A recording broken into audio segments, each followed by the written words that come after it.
Hey guys, it's Ricardo, and we are here with On a Water Break for a quick sip.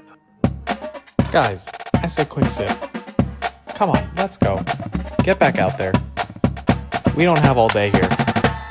Hey guys, it's Ricardo, and we are here doing a quick sip today with two really cool people who just so happen to be from my circuit, and one happens to be in a color guard that I get to spend a little bit of time with. We are here with Madison Nelson and John Shirella. Hey guys, how are you? We're so happy to have you here because you have a very special story to tell us today. But I want everyone to take a moment to get to know you. So we're going to do 32 count life stories with both of you. We'll start with you, Maddie, and then we'll move to you, John. How this works is we're going to give you 8 off the Met, and then you get 32 counts to tell your life story from birth up until today. That sound good to you guys? Yeah. Sounds good. All right. Maddie, you ready? Ready. Here we go. Give me the metronome. My name is Madison. I'm 28 years old. I was born in Los Angeles, California. I went to high school in Franklinton, North Carolina before I moved to Florida for the University of South Florida. I started my independent journey with Paradigm, marching both 2016 and 2017. I then started with Tampa Independent in 2019, right after I finished my degree in marine biology. I have been with Tampa Independent for the past 7 seasons. Somewhere in there, right at the beginning, we started dating. We met at River Ridge High School, and that's kind of been it for the past 8 years. Yeah. All right, John, you get the idea? I got the idea. Let's hear your side of it. Here we go. Give me the Met. My name is John Shirella. I'm 30 years old. I was born and raised here in Florida. I spent a little bit of time on the East Coast of the state and then moved over here. I went to middle school and high school. I was in band all 4 years. I never went on and marched with any independent groups, anything like that, but I did immediately start teaching. I wanted to make sure I could provide everything to my students that I never had, so that was always my goal. Like Maddie said, we met teaching at River Ridge High School, and that's kind of where our relationship started to blossom. So that's everything, yeah. Nice. You guys have great timing. I love it when people get through their story and then there's like right there at the end of the closing beat. So we have you here on a water break today because something very special happened during retreat at WGI Finals. And it was captured by one of your friends, Rhett Johnson, who is one of the fabulous photographers for Tampa Independent and several other color guards. But do you guys want to tell us what happened? I think I should let him start. So I proposed to Maddie just after finals. Yeah, right there out in the Now, of course, I mean, yeah. I'm guessing that since we're here together right now, you said yes, Maddie, right? Of course I did. Yes, absolutely. So, Maddie, I was literally walking with you like before the show, going from room to room, and we were chatting about stuff, and you did not seem like you had any clue as to something big like this going on. Did you have any idea? I had no idea. If I had, you probably would have seen me standing in retreat, like gluing on press-on nails. So my bleeding hangnails weren't in the initial photos, but I guess that kind of makes it a little more special. Sean, how did you pull this off? Like, what was your plan? So, can I tell you? I think the plan going into the day was I'm going to propose after the whole retreat. I'm going to go down on the floor. I already talked it through with the staff. We're going to have the whole team pose for a photo, and I'm going to walk in right there, kind of in front of the whole team, just get down on one knee and propose. But what I'll tell you is I think I wasn't as prepared as I thought I was. And yeah, but very fortunately, Janine Ford kind of helped me a lot through the day, keeping me calm and just like talking me through it. She held the ring the entire day. Really? So the time we were there watching color guard, it was in like her bag. I was worried that I would walk into the arena with Maddie and the metal detector would go off and they'd like search me. And I'd have a ring in my pocket. Yeah. She's like, what's that for? So you two met while teaching. Both of you are involved in the pageantry arts. One, how long have you been dating? since July of 2017, so almost 8 years. Oh my goodness. Yeah. Wow. Okay, so the old person to me is going to say, it's about time you proposed, friend. Yeah. What took you so everyone long? thought it was going to happen last time I went to Dayton. It didn't. So And I don't think it's no sense. no. So, Maddie, it was a big night for you because you had just come off of the floor performing, and then you're here in this moment in the retreat. All of the emotions are going on for the retreat. Did you have to shift emotions to feel the realness of the proposal, or was it just like the icing on top of the cake? Like, what did you feel like in that moment when he got down on one knee? I just shocked, but like in the best way.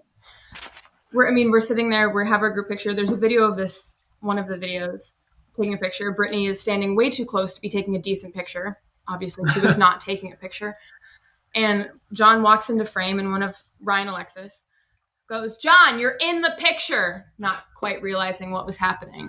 And then every picture after that, all of their mouths are just wide open. So is mine, if you haven't seen any of the photos. And then just like jitters. Like, I don't know, like that adrenaline in your legs when you like almost rear end a car. That's what I felt. Did not feel real.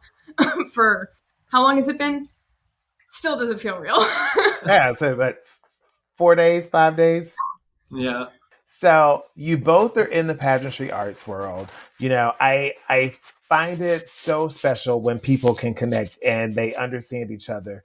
What is it like dating and having a relationship with somebody that truly understands when you can't do something because you have rehearsal? I don't know. From my side, I think it's great. Maddie said it before. I think I would be more upset than she would if she stopped marching. Sometimes. Yeah, sometimes. And then we both work at the same high school, so we plan all of our indoor rehearsals to be on the same days. And when it's marching season, we're out there on the field together. So, for the most part, it's great that you don't have to explain it to someone, because it's a weird thing that we do and how much time we invest and spend and behind the scenes. Like, nobody understands the world we live in unless you live in this world. So It's just great to have someone who knows what that feels like. Yeah. I don't know if there's ever been a time where he didn't know somewhere between December and April that I wasn't going to be available on a weekend. Yeah. Yeah, it's definitely, when you do the pageantry arts, that is definitely a relationship that comes first. And so any other relationship outside of that is secondary. So I just would imagine being with somebody that understands it, that gets it, would just make it so much easier, so much more fun. And you get to share in all of those moments together constantly. And now you're going to get to share the rest of your lives together, guys. We're so excited for you here on A Water Break, and we just wanted to pull you on and have a little chat with you. But I want to do one thing before we go. This is a little segment that we call What Are We Doing? What are we doing?